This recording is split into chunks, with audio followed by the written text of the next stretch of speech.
Chapter 8, Confronting Marginalisation. In this Chapter 8, we will be discussing how the marginalization was being checked.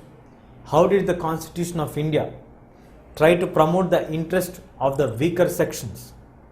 How did they stop the wiping of the cultural identity of the minority group by the majority?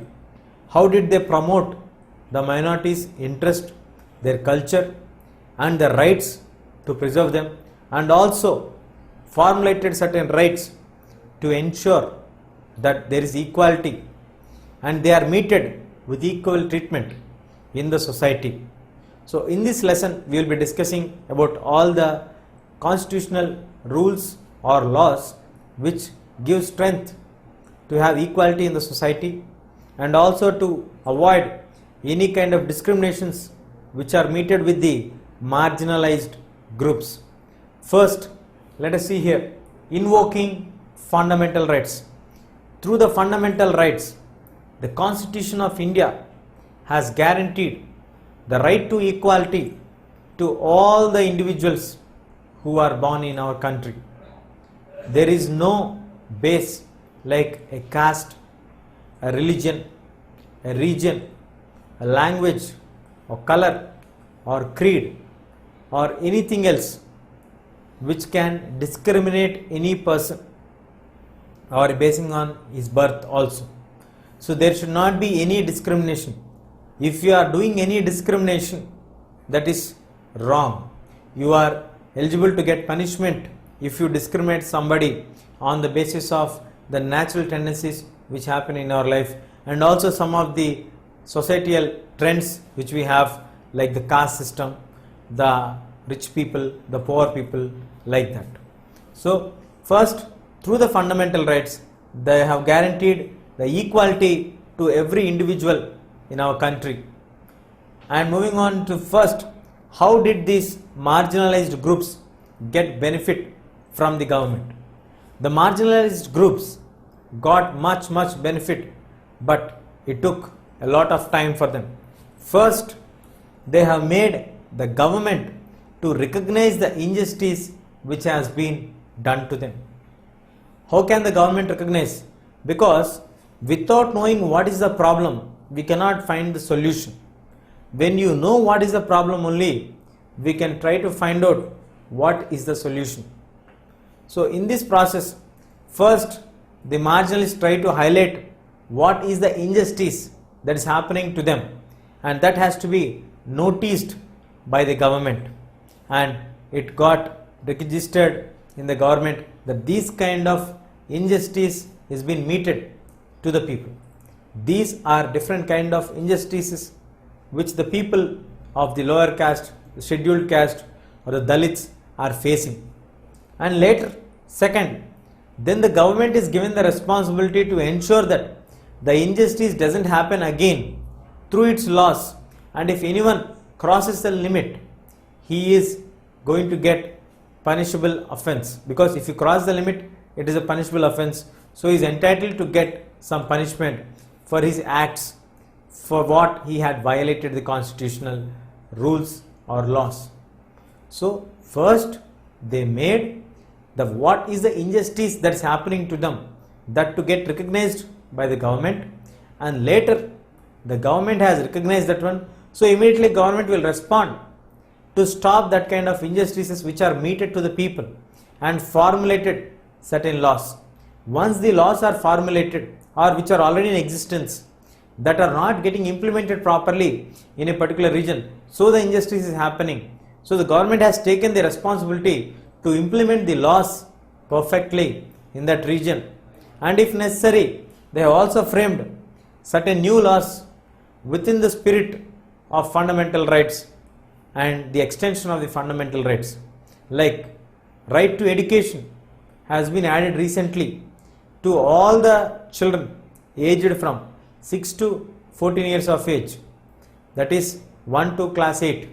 So this is not a violation of the fundamental rights, but this is an extension of the fundamental rights what they are having.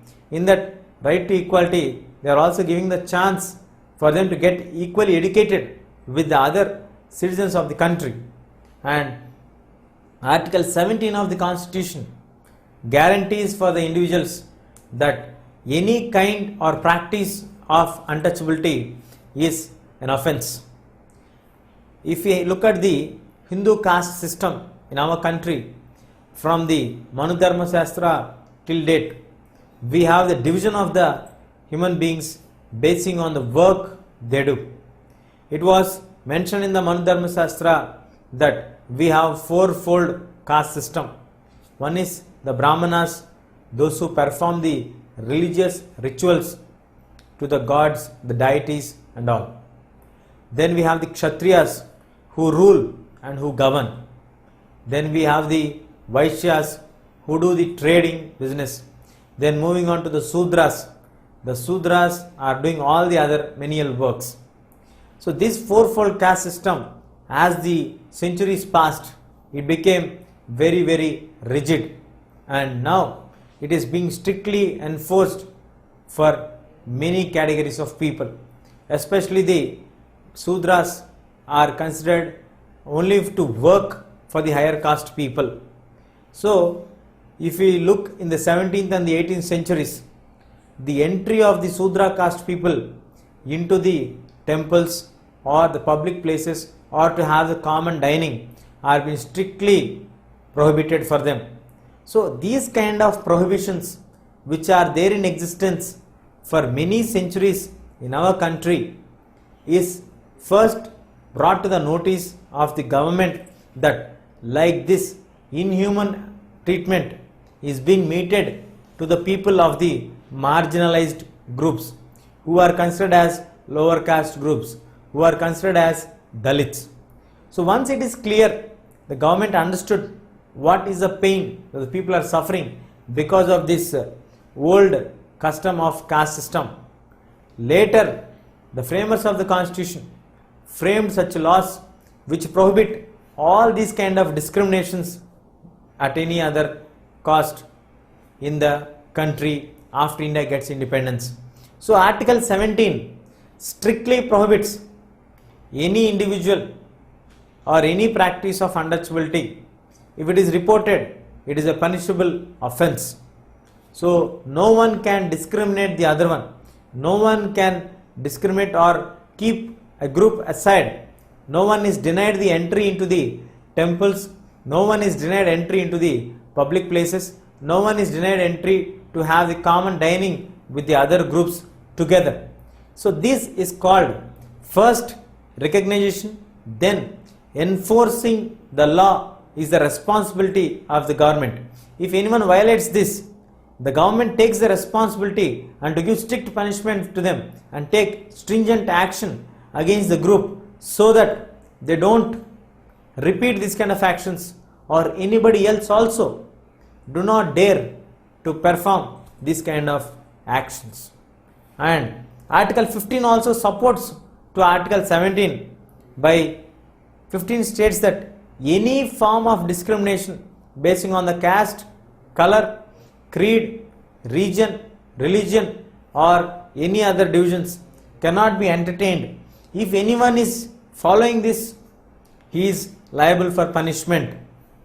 So Article 15 and Article 17 go both hand in hand to ensure that equality is existing in our country.